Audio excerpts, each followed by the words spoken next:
विधायक कोई घास छिलने के लिए नहीं बना, बृजभूषण के बचाव में उतरे पूर्व सांसद दिया ऐसा बयान। योगी के समर्थक भी हो गए हैरान। यूपी की सियासत का चढ़ा तापमान, क्यों किया बृजभूषण के पिता ने सियासत में अहंकार का जिक्र।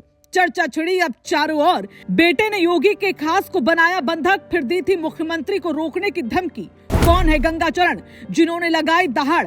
कभी सोनिया गांधी के लिए दिल्ली की सड़कों पर लहराई थी पिस्टल, अब चर्चा में आया फिर से काम। लिखा, महादेव बेटे को सद्बुद्धि दे। पहले बृजभूषण ने अपने तेवरों से सबको चौंकाया, तो अब पिता ने ऐसा बयान दिया है जिसने सबको हिलाकर रख दिया। योगी ने सोचा भी नहीं होगा, उससे भी बड़ी चर्चा अब बृजभूषण की सियासी गलियारों में हो रही है, जिसने विपक्ष को भी अलर्ट मोड पर डाल दिया है। क्योंकि इस बार बृजभूषण के पिता ने साफ ये कहा है कि विधायक कोई घास छिलने के लिए नहीं बना।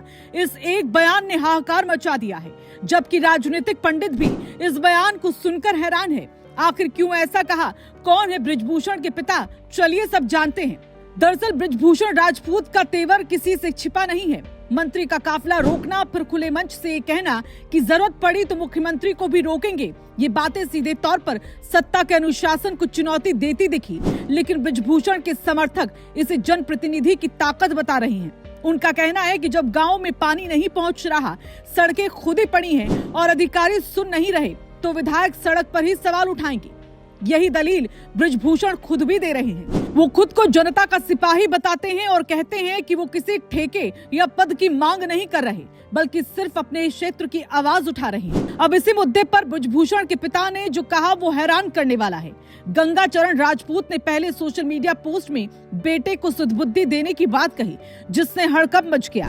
हालांकि फिर बाद में सफाई देना कि विधायक कोई घास छिलने के लिए नहीं बनता, ये दोनों बातें अलग अलग संदेश देती है। एक तरफ वो अनुशासन की बात करते हैं, दूसरी तरफ बेटे के कदम को जायज ठहराते हैं। लोग पूछ रहे हैं कि आखिर पिता का असली संदेश क्या है?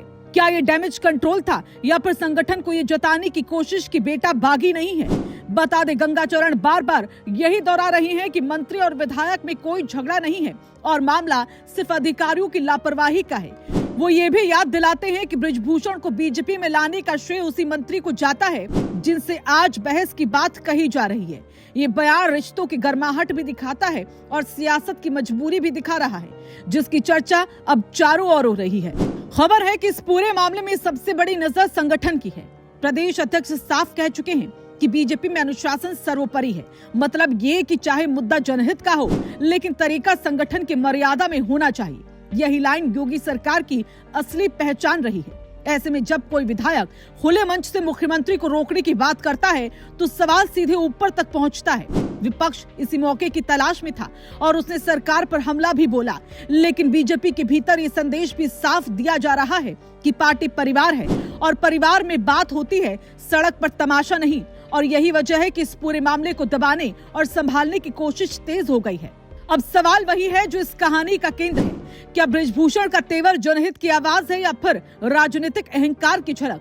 क्या पिता का पोस्ट बेटे को चेतावनी था या फिर संगठन के लिए एक संदेश? जनता इन सवालों के जवाब तलाश रही है, क्योंकि यूपी की राजनीति में ये कोई छोटा मामला नहीं है। एक तरफ योगी मॉडल है जिसमें अनुशासन सर्वोपरि है, और दूसरी तरफ क्षेत्रीय दबाव है जहां विधायक खुद को जनता का आखिरी सहारा मानता है। यही टकराव आगे की राजनीति तय करेगा। फिलहाल इतना साफ है कि मामला सिर्फ महोबा तक सीमित नहीं रहा। इसने सत्ता, संगठन और संस्कार तीनों को आईना दिखा दिया है, और यही वजह है कि लोग इस कहानी से नजर नहीं हटा पा रहे हैं।